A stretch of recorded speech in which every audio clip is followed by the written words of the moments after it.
Bom dia.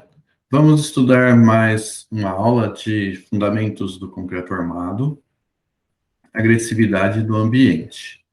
Esta aula de hoje, tudo que eu vou apresentar aqui relativamente à agressividade do ambiente, é muito importante no projeto das estruturas de concreto armado e de concreto protendido também.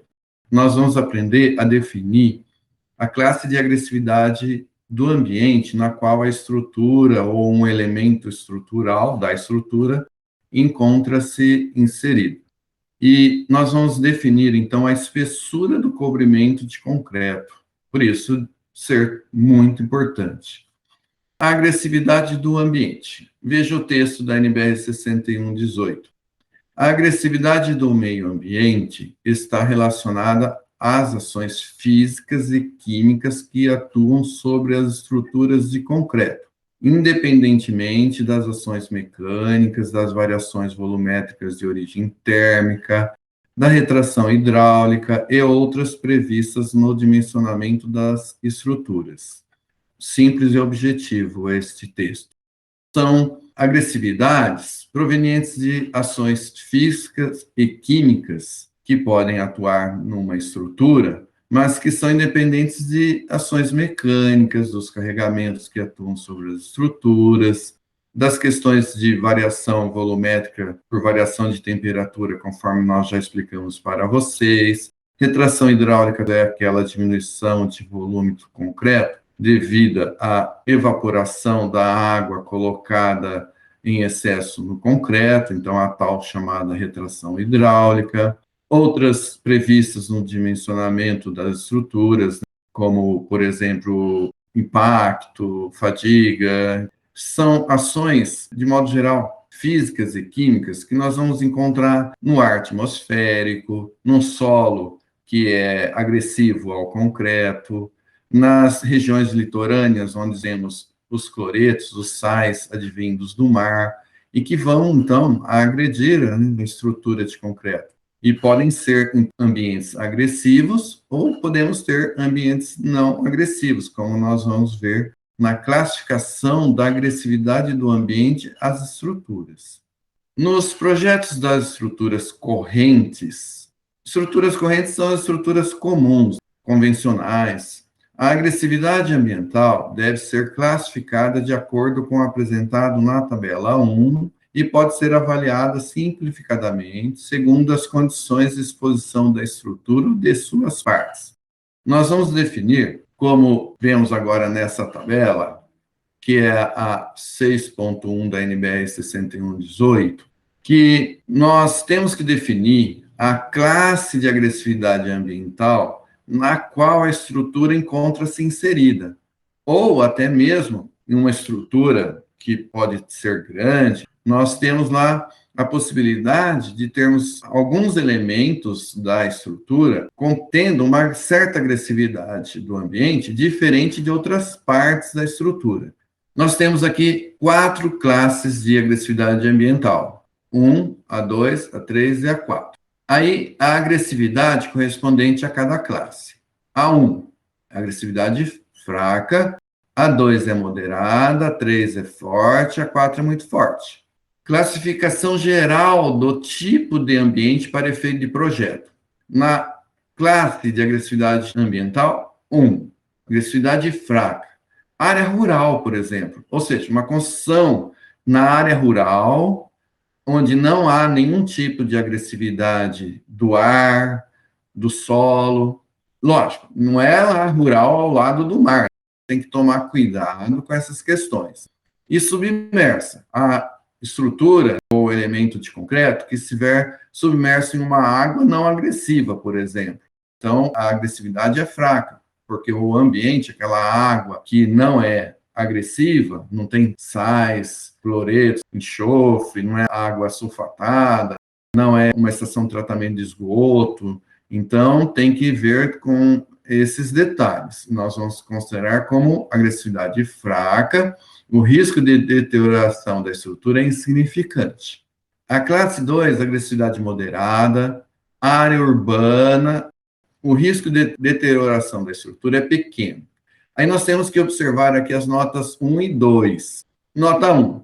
Pode-se admitir um microclima com uma classe de agressividade mais branda, uma classe acima para ambientes internos secos, como salas, dormitórios, banheiros, cozinhas e áreas de serviço de apartamentos, residenciais e conjuntos comerciais ou ambientes com concreto revestido com argamassa e pintura. Uma peça, uma laje, uma viga, um pilar, dentro destas situações que nós lemos aqui, nós podemos admitir uma classe, ao invés da 2, diminuirmos para 1. E a 2, a nota 2. Pode-se admitir uma classe de agressividade mais branda, uma classe acima, em obras em regiões de clima seco, com umidade média relativa do ar menor ou igual a 65%, partes da estrutura protegidas de chuva em ambientes predominantemente secos ou regiões onde raramente chove. Então, nessas situações, nós podemos tratar a estrutura ou partes da estrutura da classe 2 e diminuir para a classe 1, de agressividade moderada para fraca. Vamos para a classe 3. A agressividade é forte. O tipo de ambiente. Agora vem a região marinha e região industrial, onde o risco de deterioração da estrutura é grande. E aí cabe aqui a nota 1, que nós acabamos de ler. Então, de repente, se for atendido aqui os requisitos colocados nessa nota 1, nós podemos diminuir a estrutura, ou parte, né, geralmente parte da estrutura, como ambientes secos, etc. e tal, da classe 3 para a classe 2. Não a estrutura toda, se ela estiver lá numa região litorânea, próximo ao mar, como aqui está. Vamos para a 4, que é a mais agressiva. Agressividade muito forte, o risco de deterioração da estrutura é elevado, pode ser uma região industrial ou respingos de maré. Respingos de maré é tipo em um porto, um pilar inserido dentro da água do mar, né, uma ponte que passa sobre o mar e aquele pilar, ou partes da estrutura que ora tem contato com a água do mar, ora não tem. Então, essa é a pior situação que a gente pode ter de agressividade para a estrutura. E valem aqui as notas 1 e 3.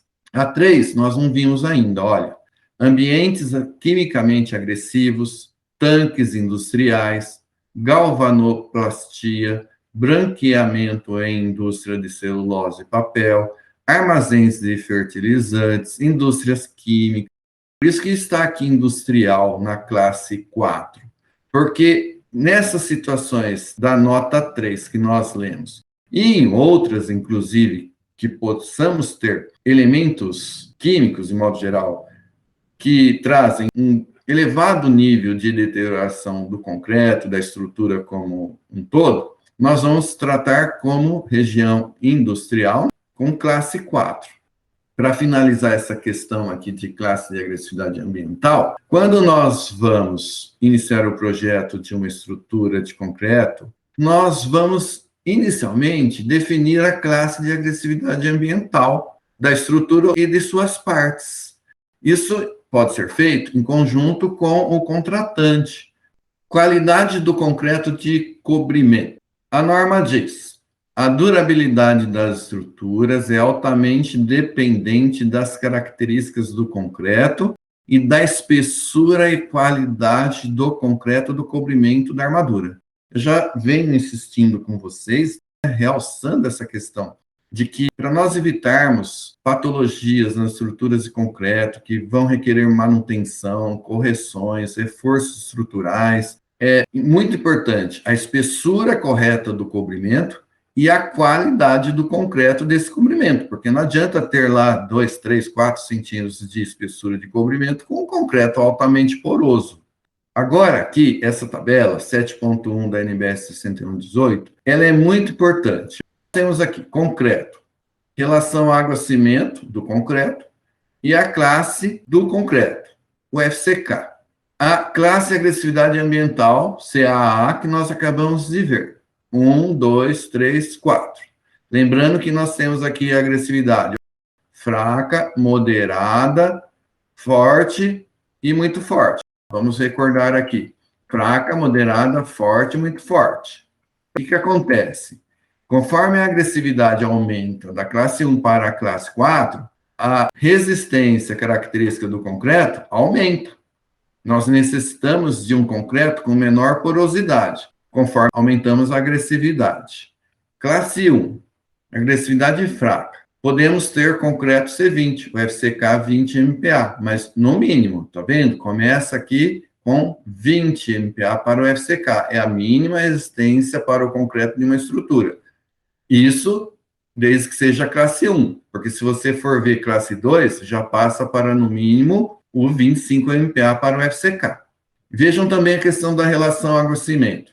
Ela diminui conforme nós aumentamos a agressividade do ambiente. 0,65, 0,60, 0,55, 0,45. Qual é a lógica?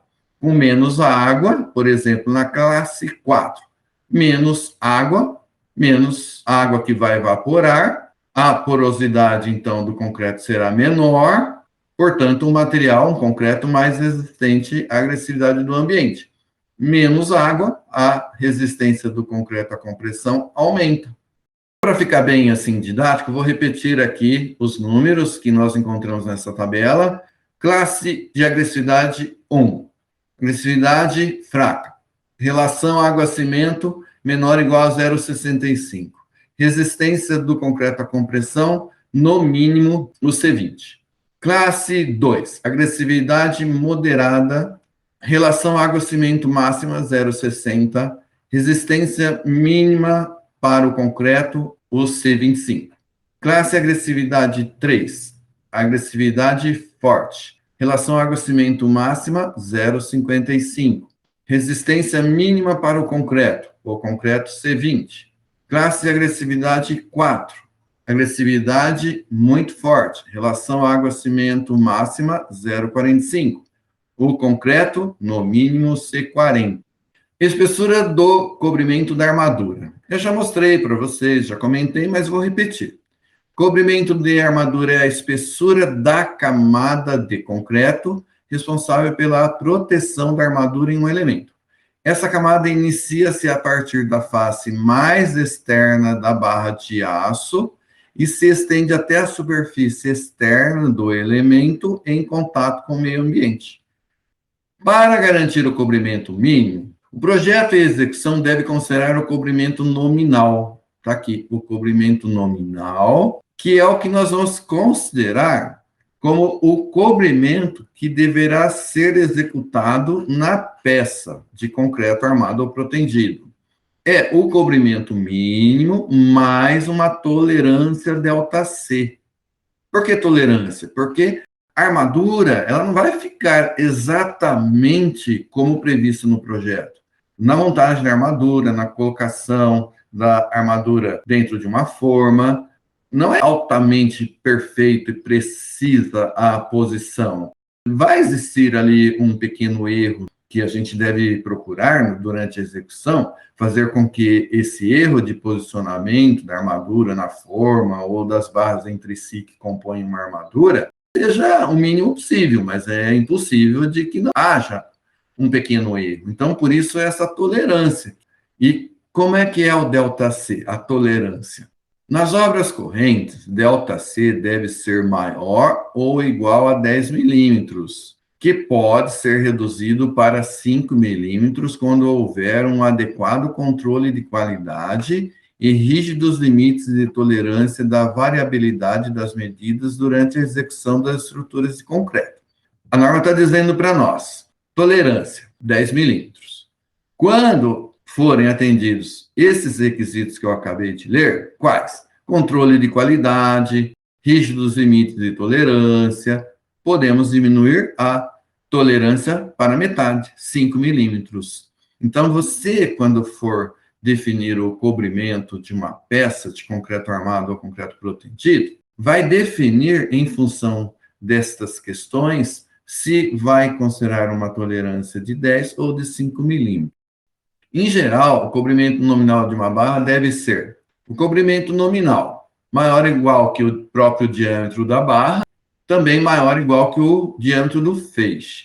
Feixe é quando nós colocamos, por exemplo, duas barras, uma coladinha, unida à outra. Então, feixe de 2 barras. Podemos ter, por exemplo, também feixe de 3 barras.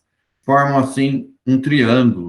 Se você olhar duas barras coladinhas uma na outra e uma terceira barra sobre essas duas. Não é indicado termos feixes de mais 3 barras. Tem uma outra questão também aqui, de que a dimensão máxima característica do agregado graúdo, D máximo, utilizado no concreto, não pode superar em 20% a espessura nominal do cobrimento. O diâmetro máximo da maior pedra utilizada no concreto, de modo geral, nós fazemos os concretos das estruturas correntes, como casas, sobrados, galpões, edifícios, com brita 1. O diâmetro máximo é 19 milímetros da brita 1. Agora vamos aqui olhar essa tabela, que é a 7.2 da NBR 6118, que define a espessura do cobrimento para determinadas situações, ou vamos dizer, peças de concreto armado, considerando importante, olha, tolerância ΔC de 10 milímetros. Na tabela também constam aqui os cobrimentos para concreto protendido, mas eu suprimi aqui dessa tabela. Os cobrimentos estão aqui, são esses valores em milímetros. É o cobrimento nominal que nós acabamos de ver, para a tolerância de 10 milímetros. Se você considerar controle de qualidade rigoroso, etc., etc., a tolerância ΔC pode diminuir esses cobrimentos em 5 milímetros. Laje, viga, pilar, elementos estruturais em contato com o solo. Vamos pensar em viga, que nós vamos estudar na sequência. Se nós tivermos, por exemplo, uma viga em classe agressividade ambiental 1, que é agressividade fraca, o cobrimento nominal, 25 milímetros, 2,5 centímetros. Se aumentar para a classe de agressividade 2, que é agressividade moderada, o cobrimento, veja, aumenta em 5 milímetros. Então, conforme a agressividade vai aumentando da classe 1 em direção à classe 4, o cobrimento vai também tendo a sua espessura aumentada, 2,5, 3, 4, 5 centímetros. É a lógica. Ambiente mais agressivo, maior proteção de concreto para a armadura. Vamos ver. Elementos estruturais em contato com o solo. O cobrimento mínimo é de 3 centímetros para as classes 1 e 2. 3 e 4 aumenta para 4 e 5 centímetros. Lembrando, tolerância 10 milímetros. Tolerância de 5 milímetros diminui em 5 milímetros nesses valores. Temos essas notas 1, 2, 3, 4. Eu deixo que vocês leiam em casa. Vamos falar agora de segurança e estados limites. A questão da segurança.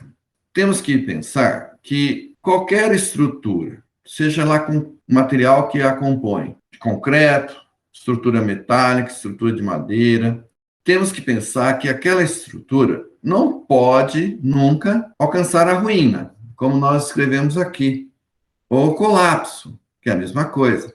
Ou a estrutura sofrer uma queda, cair. Por quê? Porque podemos ter perdas de vidas humanas e também a questão financeira. Temos que projetar as estruturas de tal modo que elas nunca alcancem a ruína para as situações previstas em projeto. Todos os tipos de estruturas devem possuir uma margem de segurança contra o colapso, a ruína, sob o risco de perdas de vidas humanas e danos materiais de grande valor, bem como contra deformações, vibrações e fissurações excessivas. Deverá existir, portanto, uma folga de resistência da estrutura, isto é, a ruína só pode vir a ocorrer sob carregamentos muito superiores àqueles para os quais a estrutura foi projetada. A distância, entre aspas, entre os esforços existentes proporcionados pela estrutura e os esforços solicitantes provenientes dos carregamentos de serviço que atuam sobre a estrutura representa a margem de segurança dessa estrutura. Embora vamos sempre considerar que uma estrutura não pode entrar em ruína, também temos que considerar a deformação, a vibração é a mesma coisa. Se a estrutura vibrar demais, as pessoas poderão ficar com medo, causar mal-estar, as pessoas não se sentirem bem utilizando aquela estrutura. Isso é uma característica que ocorre principalmente em lajes, pavimentos, em garagens de edifícios, pontes, não pode ter uma vibração excessiva. temos que ter uma folga na resistência da estrutura. A resistência da estrutura tem que ser bem superior às tensões que vão ocorrer, aos esforços solicitantes que vão ocorrer na estrutura devido aos carregamentos, às ações que atuam na estrutura. Isso é uma folga que deve existir para nós evitarmos a ruína. Como eu li aqui, ó, a distância entre os esforços existentes da estrutura e os esforços que atuam na estrutura, isso é a tal da folga. Como é que nós vamos obter esta folga ou essa distância entre a resistência da estrutura e os esforços solicitantes dos carregamentos que nela atuam? Através de coeficientes de segurança, que agora a norma chama de coeficientes de ponderação, que nós vamos mostrar aqui na aula de hoje. Em resumo, todo o conjunto da estrutura, bem como as partes que a compõem, deve resistir às solicitações externas na sua combinação mais desfavorável, durante toda a sua vida útil e com uma conveniente margem de segurança. O que eu realço aqui nesse parágrafo é que o conjunto da estrutura, mas também as suas partes. Não podemos ter numa estrutura enorme tal, uma laje ou uma viga ou um pilar entra em ruína. É um pilar só, mas pode trazer grandes danos ou até a ruína da estrutura toda. Então, nós temos que também ver, além do conjunto, os elementos que compõem o conjunto da estrutura. E as solicitações externas, vamos pensar na combinação mais favorável, portanto, aquela combinação de ações que vai gerar o maior esforço solicitante. E para esse maior ou máximo esforço solicitante, é que nós vamos dimensionar aquele elemento estrutural, toda a vida útil prevista para aquela estrutura. O dimensionamento da estrutura é feito no estado limite último, ELU, isto é, na situação de ruína. Aí você vai pensar assim, mas como que nós vamos fazer o dimensionamento? Nós vamos dimensionar a estrutura na ruína? Sim. O que acontece? Nós dimensionamos, teoricamente, a estrutura na ruína, mas em serviço, a estrutura está distante da ruína. Por quê? Porque nós introduzimos coeficientes de segurança. Os coeficientes de ponderação majoram as ações ou os esforços solicitantes e minoram a resistência dos materiais.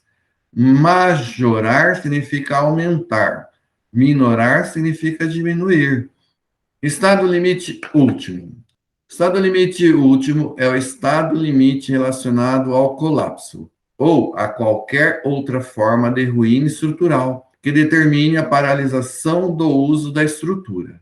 A gente diz assim, a estrutura caiu, ou se ela não caiu ainda, não pode ser mais utilizada. Ela tem que ser evacuada, as pessoas não podem ficar mais dentro utilizando aquela estrutura. Tá? Então, é a paralisação do uso da estrutura. Deduz-se, portanto, que em serviço, a estrutura não deve ou não pode alcançar o estado limite último, a ruína. Estados limites últimos que devem ser verificados. Tem aqui algumas situações referentes ou relativas a estado limite último de uma estrutura. Aqui, outras situações, leiam em casa, por favor. Isso agora também é importante, olha, em relação aos estados limites últimos, além de se garantir a segurança adequada, isto é, uma probabilidade suficientemente pequena de que a ruína ocorra, é necessário garantir uma boa ductilidade, de forma que uma eventual ruína ocorra de forma suficientemente avisada, alertando os usuários. Então, a norma está dizendo assim, que além de atender ao estado limite último, né, garantir a segurança adequada à estrutura ou ao elemento estrutural, a estrutura como um todo, bem como os elementos estruturais que a compõem, devem apresentar ductilidade. Aí você precisa lembrar o que significa, qual é o conceito de ductilidade. O que é um material dúctil? O que é um material frágil? O material dúctil é aquele que ele vai alcançar a ruptura com uma deformação grande. O material frágil é aquele que alcança a ruptura com pequena deformação. Por que isso é importante? Que a estrutura ou o elemento estrutural, por exemplo, uma laje, uma viga, um pilar, apresente um comportamento dúctil. Você já pode imaginar, né? antes daquele elemento entrar em ruína, ele vai se deformar bastante, ele vai apresentar fissura. E isso, aquela deformação, aquela flecha grande, aquela fissura que já está se transformando numa trinca, as pessoas vão ver. Então, as pessoas serão avisadas, entre aspas, de que a estrutura ou elemento estrutural está com um problema. E aí, as pessoas vão evacuar, vão chamar os engenheiros, a defesa civil, etc., para fazer um estudo, fazer uma análise e verificar qual é o problema e fazer evacuação, pedir que aquela estrutura seja utilizada. Agora, vamos ver os estados limites de serviço, ELS. Como o próprio nome diz, a estrutura ou elemento estrutural em serviço, trabalhando lá na edificação. São aqueles relacionados ao conforto do usuário e à durabilidade, aparência e boa utilização das estruturas, seja em relação aos usuários, seja em relação às máquinas e aos equipamentos suportados pelas estruturas. Temos estados limites relativos ao conforto do usuário. Por exemplo, de uma estrutura não ter uma vibração excessiva, de uma estrutura, uma viga, uma laje, não apresentar fissuração excessiva. A durabilidade, por exemplo, flechas, fissuras, que não prejudiquem a durabilidade da estrutura.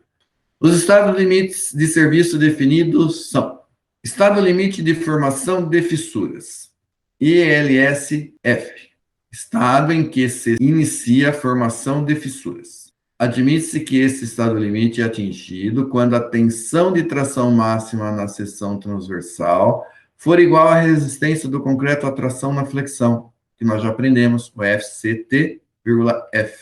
Imagine uma viga, por exemplo, biapoiada, submetida a um carregamento que dê origem, então, a um momento fletor positivo.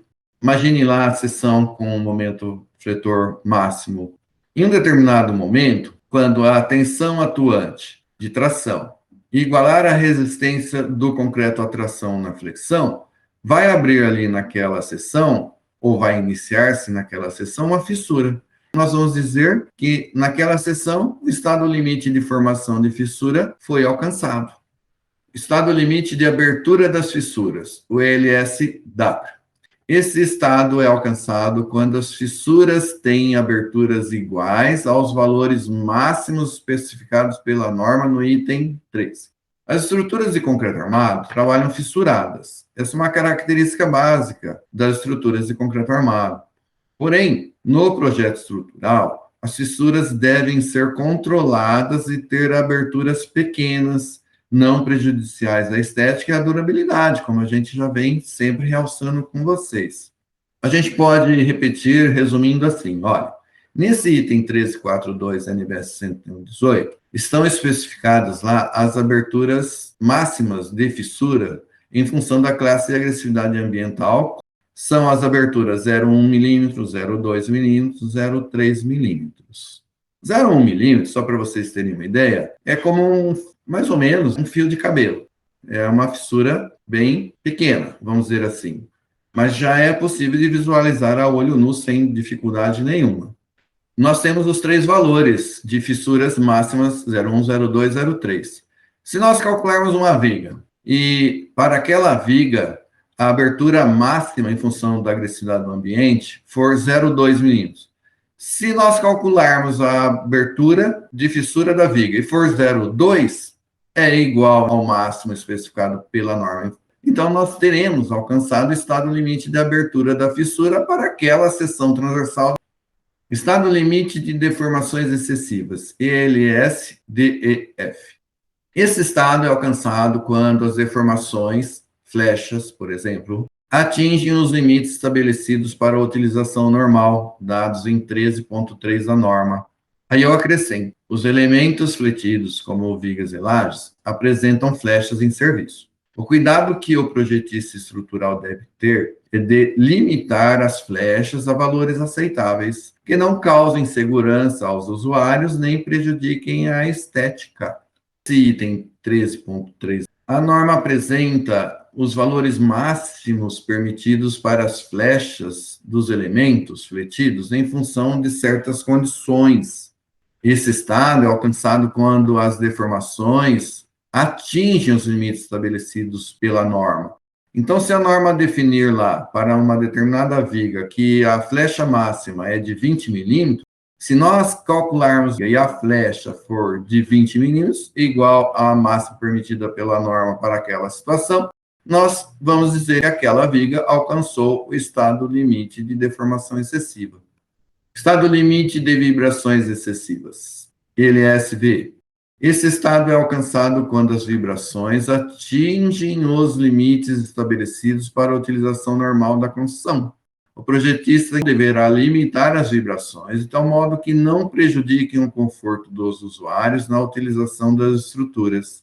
Tem que tomar muito cuidado, né, de escolher adequadamente as dimensões das seções transversais dos elementos estruturais, principalmente lajes e vigas que vencem em vãos, de tal forma que vigas e lajes com alturas insuficientes não apresentem vibração excessiva.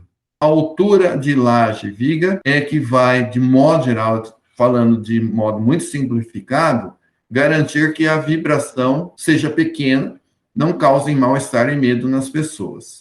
O principal parâmetro é a dimensão da seção transversal. Quanto maior, menor a vibração. Quanto maior a massa da estrutura do elemento, menor a vibração.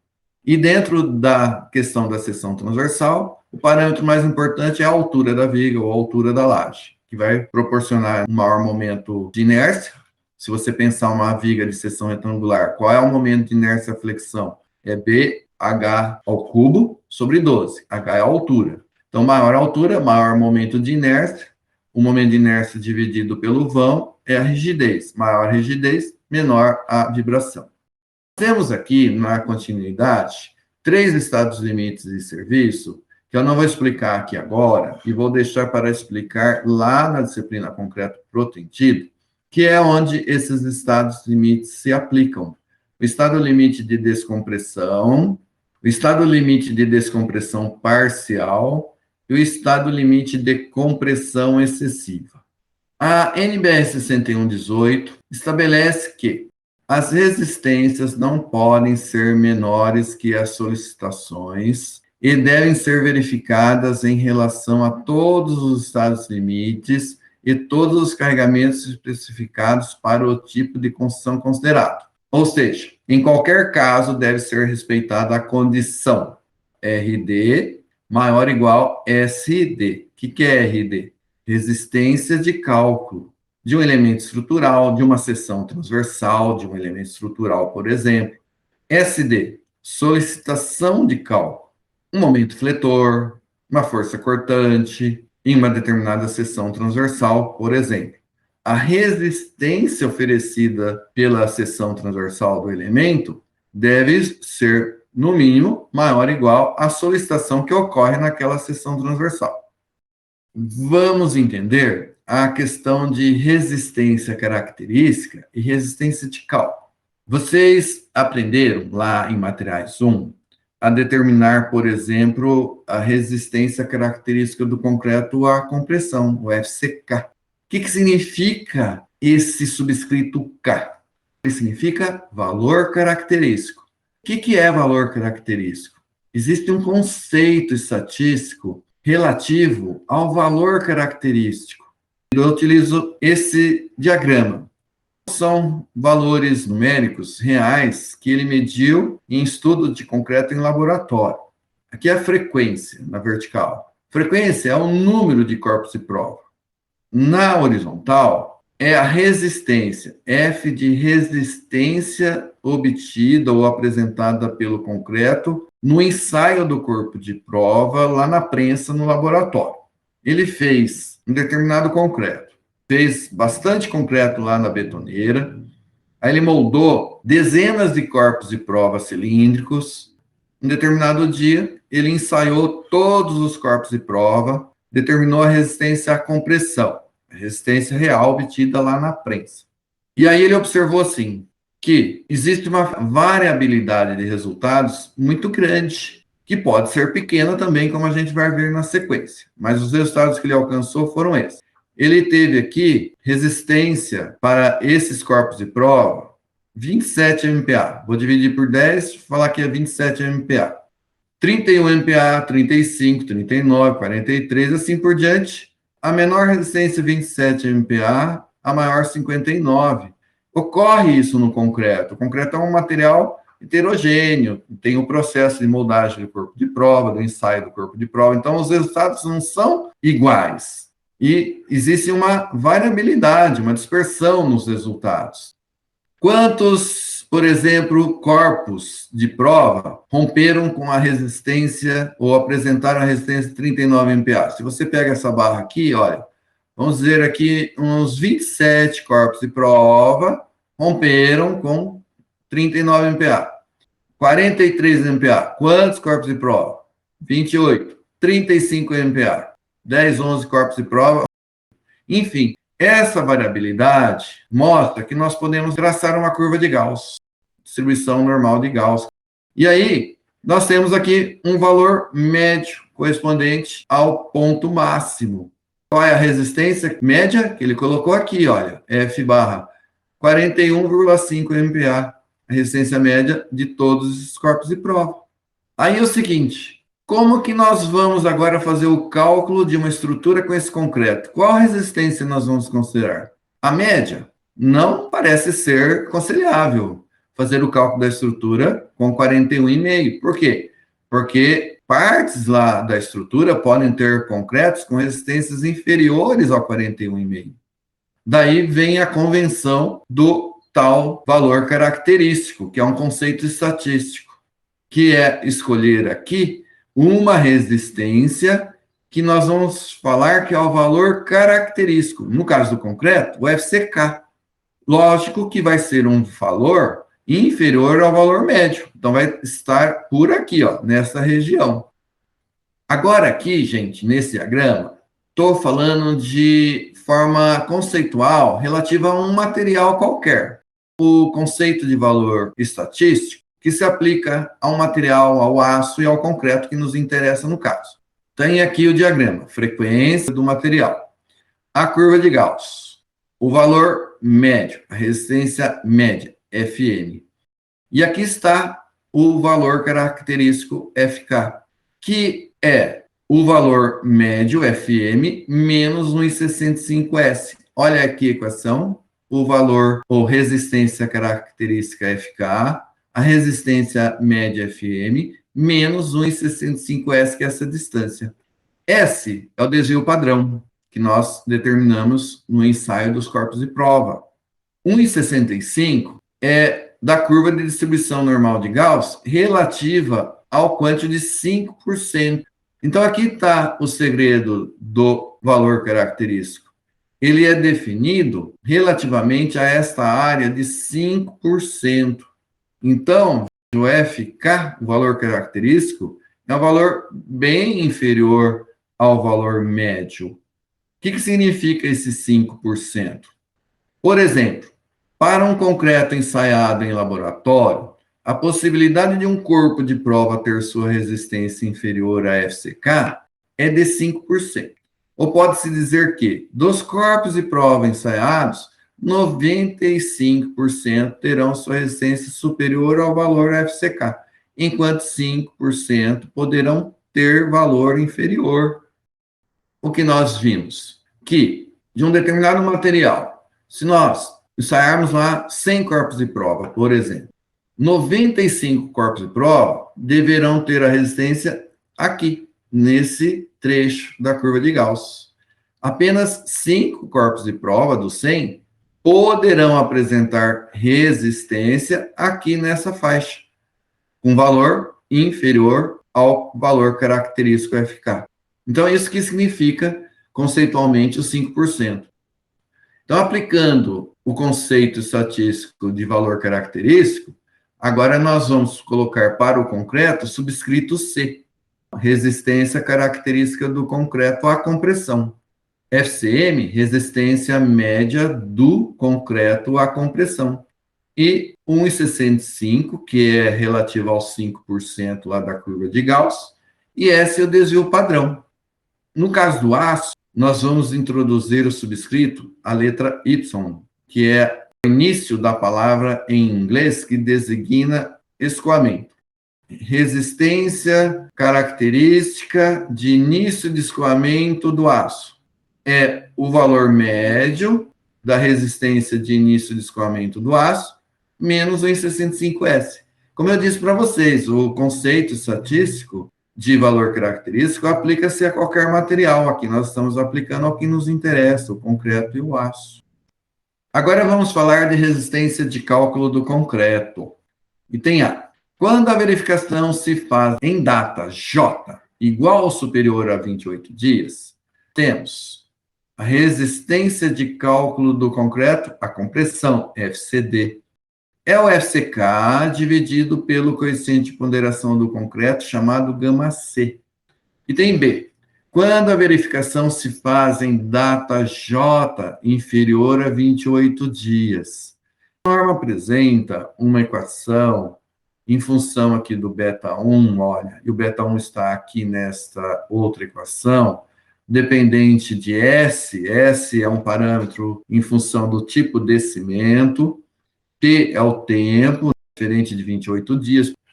Determinamos a resistência de cálculo em um período diferente, inferior a 28 dias.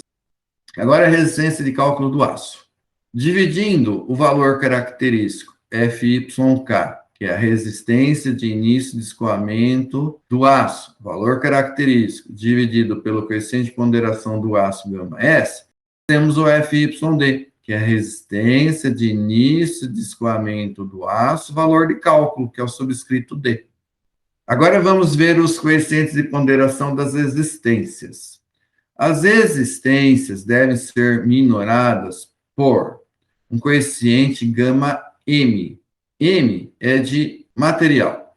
É composto pelo coeficiente parcial γm1, γm2 e γm3, cada um com um significado. γm1 considera a variabilidade da resistência dos materiais envolvidos. γm2 considera a diferença entre a resistência do material no corpo de prova e na estrutura. γm3 considera os desvios gerados na construção e as aproximações feitas em projeto do ponto de vista das resistências. Valores dos coeficientes de ponderação γC do concreto, γS do aço, no estado limite último. É a tabela 12.1 da NBS 6118. Temos aqui as combinações e ações. Combinações normais, combinações especiais ou de construção, combinações excepcionais. Os coeficientes de ponderação do concreto, γC, do aço, γS. Para as combinações normais, que são aquelas que, de modo geral, mais ocorrem nas estruturas de concreto, vamos ter aqui γC 1,4 e γS 1,15. Esse parágrafo, ele quer dizer assim, se nós formos fazer análise de uma estrutura em situação de serviço, saber qual que é o resultado, como que uma peça, um elemento estrutural se comporta em serviço.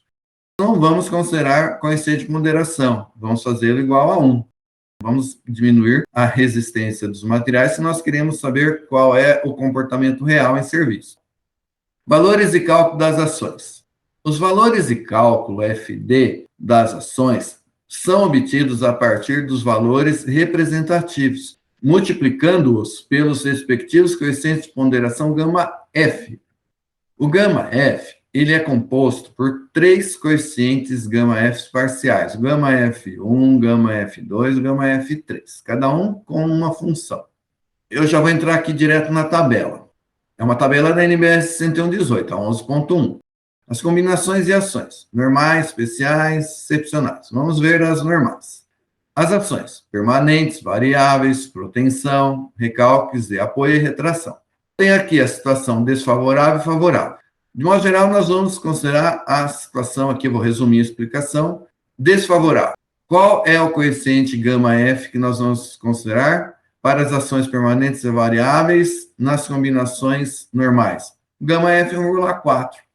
É o γF que, no modo geral, nós vamos considerar.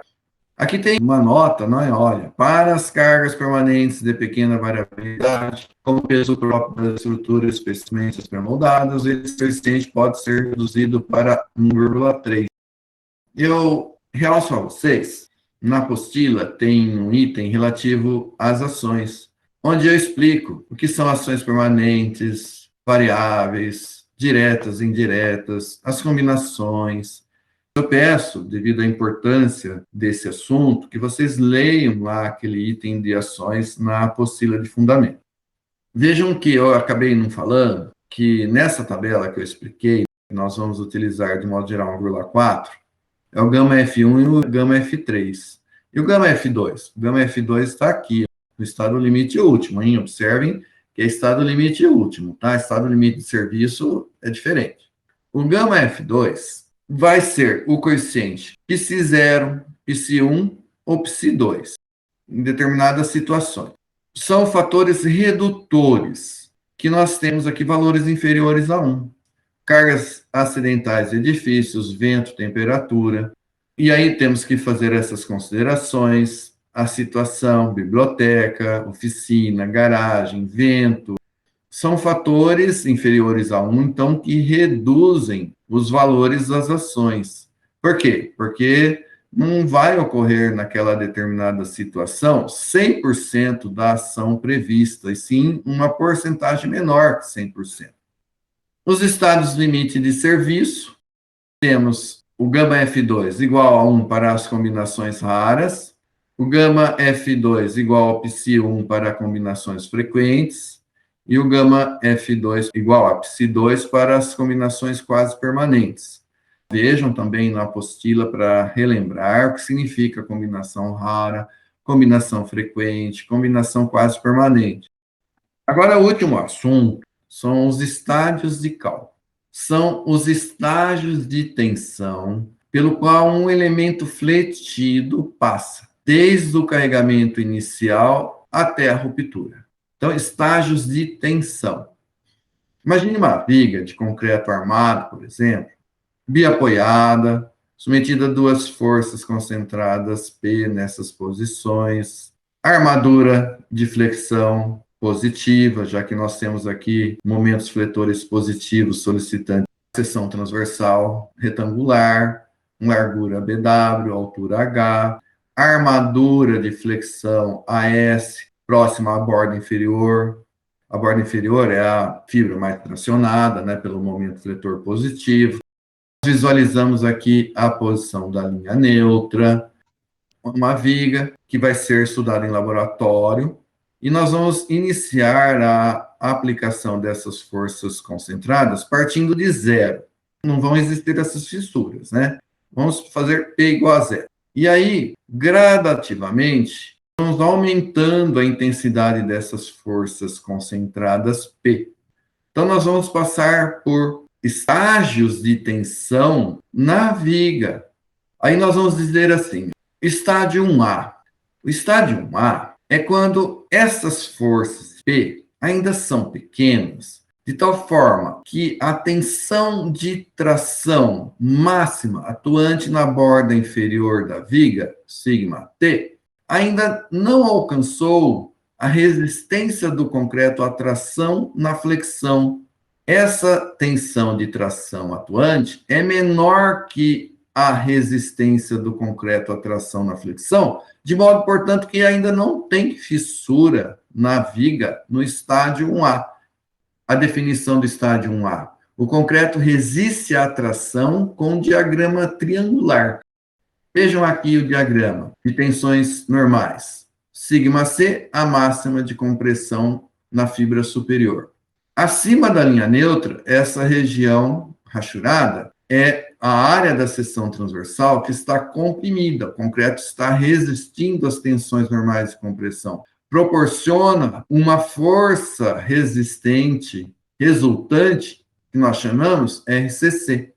Na região abaixo da linha neutra, tracionada pelo momento fletor positivo, temos a armadura longitudinal de flexão AS resistindo às tensões de tração e proporciona uma força resistente resultante RST. R de resultante, S de aço, T de tração. Como o concreto ainda não está fissurado, o concreto ele atua resistindo às tensões de tração que ocorrem aqui abaixo da linha neutra, na seção transversal. e proporciona, então, uma resultante ou uma força resistente RCT. Então, estádio 1A, o concreto não está fissurado. Aí, imagine que lá no ensaio da viga, nós vamos agora aumentar a força P e vamos considerar aquele estágio, aquele instante em que a tensão de tração atuante alcança a resistência do concreto à tração na flexão. Surge aqui, então, uma primeira fissura, bem aqui na fibra inferior, onde ocorre a tensão de tração atuante máxima, surge uma fissurinha aqui nessa seção. Vamos dizer que lá naquela seção, o estádio 1B foi alcançado. Estádio 1B corresponde ao início da fissuração do concreto tracionado. Vamos, na sequência, para o estádio 2, onde o concreto não mais trabalha resistindo às tensões de tração. Veja o diagrama no estádio 2. A linha está tracejada, indicando que o concreto não mais trabalha as tensões de tração. A resultante RCT já não aparece mais aqui no estádio 2. Estádio 2. Despreza-se a colaboração do concreto à tração. O concreto está fissurado, não é mais considerado resistindo às tensões de tração. Apenas a armadura resiste às tensões normais de tração. O concreto continua resistindo às tensões normais de compressão. Olha aqui a resultante RCC. Vamos repetir. Estádio 1A. O concreto não está fissurado. O concreto ainda resiste às tensões normais de tração. Estádio 1B. Início ou surgimento da fissura na seção. Separa o estádio 1 do estádio 2. Estádio 2. O concreto está fissurado. Não mais existe tensões de tração. Somente a armadura. E observem que, por exemplo, estádio 1, temos aqui a proporcionalidade das tensões. Então, regime elástico dos materiais ou da peça. Vale a lei de Hooke. Nós temos aqui o estádio 3. O que acontece? No estádio 3, nós vamos aumentar, então, lá no nosso ensaio, as cargas concentradas P. Vai chegar um instante em que o concreto comprimido aqui da região superior, ele vai sofrer um processo de início de esmagamento. Veja que o diagrama de tensões normais de compressão foi alterado desse triangular para esse daqui, que é aquele parábola retângulo que eu já expliquei para vocês. Olha a parábola, o segundo grau, e o trecho reto. O que acontece? O concreto está na iminência de sofrer esmagamento na região comprimida. Isso é o que caracteriza o estádio 3. Corresponde ao início da classificação, esmagamento do concreto à compressão. Observem que a linha neutra subiu daqui para cá. Por quê? Porque conforme nós fomos aumentando as forças P, essas fissuras foram se elevando em direção à borda superior da viga. Outras fissuras foram surgindo. As que já existiam foram aumentando de abertura. Isso leva, então, a uma elevação da linha neutra. Nós vamos fazer o dimensionamento das peças fletidas, lajes e vigas, por exemplo, no estádio 3. Aí você vai falar assim, mas o estádio 3 não corresponde ao início do esmagamento do concreto à compressão? Nós vamos dimensionar a peça com essa condição? Teoricamente, sim. Mas aí nós temos que lembrar daquela tal folga, da segurança, dos coeficientes de ponderação que nós introduzimos nos cálculos, que levam a quê? Que a estrutura, a viga, vamos falar a nossa viga. A nossa viga, dimensionada no estádio 3, com os coeficientes de ponderação, ela não vai estar trabalhando lá, na realidade, no estádio 3, e sim no estádio 2. A laje, pensa numa laje maciça, dimensionamos no estádio 3, início do esmagamento do concreto comprimido. Mas a laje trabalhando em serviço, com a folga, com os coeficientes de ponderação e outras questões, a laje maciça vai estar trabalhando no estádio 1 lá na realidade. Pode ser 1A, pode ser aqui próximo do 1B, pode até ter uma laje maciça lá no estádio 2, mas não vamos ter as vigas e lajes trabalhando no estádio 3 em serviço. Então é isso. Paramos por aqui. Um abraço a todos. Tchau.